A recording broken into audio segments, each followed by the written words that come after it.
Hi everybody, it's Adam Loving from Pioneer Square Labs. Excited to give you a quick demo today of a software agent I've been writing in Typescript called Edgar. Edgar's inspired by another agent called Voyager. There was a research paper about Voyager about 3 or 4 weeks ago.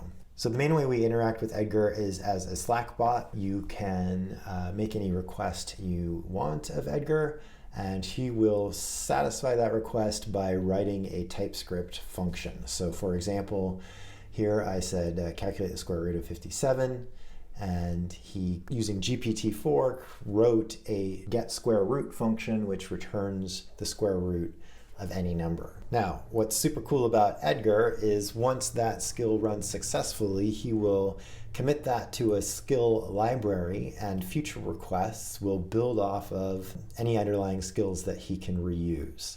So for example, if we ask him to find the square root of all numbers under 100, he'll use that original get square root function and write a new skill. What's genius here is that we're using GPT-4's excellent ability to write code to also provide the planning role for this software agent. And here's an example of the complexity of the code that Edgar is generating. So just if we kind of look at the tree view of that, it's 3 or 4 levels deep of skills that he's written previously. Okay, so let's take a look at how Edgar works as a Slack bot. So I've got a high-level request here for Edgar. I want him to create a PowerPoint presentation with several of my recent contacts.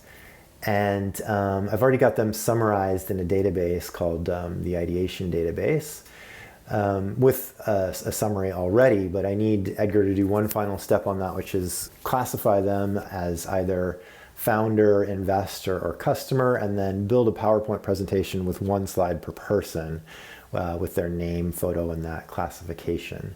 And then lastly, of course, he needs to actually upload that to an S3 bucket because he doesn't know how to upload it to Slack yet. So he'll upload it to S3 and give me a link. So immediately when you request that Edgar do something, he pulls up his most relevant skills, and then he'll attempt to use those skills and create a new one on top of it. So you can see here he fetches the most recent contacts. He actually built on top of a skill for that. And then he's constructing a PowerPoint, but before he starts building the slides, he uses DaVinci to classify them as founder, investor, or customer. And he lays out the slides, saves it to a temp folder, and uploads it to S3. And of course needs to generate a signed URL to make it possible for me to download it. So that's pretty amazing. That's a lot of different skills that he's employing there to satisfy my request. He did make one mistake, which is that he did not import the FS library, but that's okay. We're going to try up to 3 times. So in his assessment of what he did, he recognizes that he did not import that module, and he tries for a second attempt to generate the skill. And this time you might notice that the relevant skills are even more relevant. That's because once he's taken one attempt at generating the skill, he can use that skill to find other relevant skills. So this time he's got that library included, and he, in his own estimation, has completed the task successfully. And here's my link to download the presentation. So let's have a look.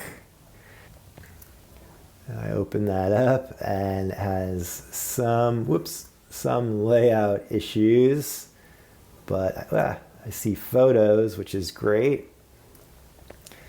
These happen to be attendees for an event we're hosting.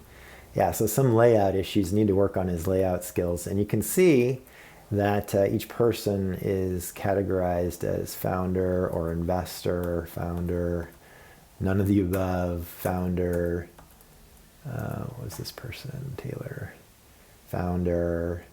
This is fantastic.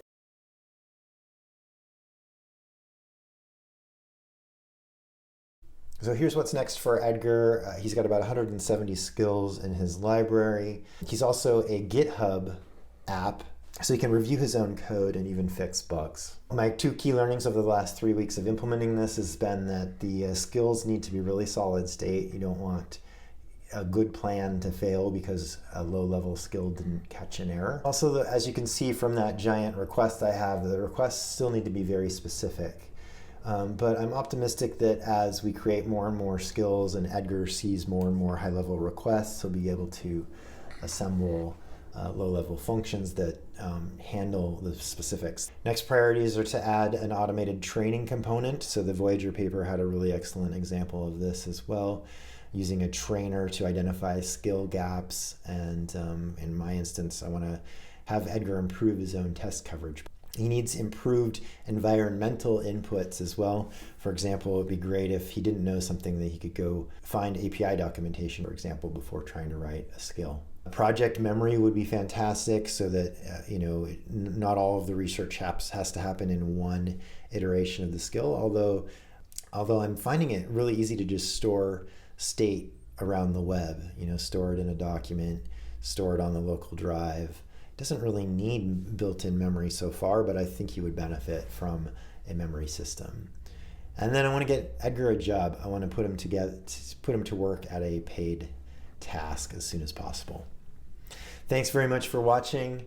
Again, I'm Adam Loving at Pioneer Square Labs. You can find me on LinkedIn or as Adam Loving on Twitter.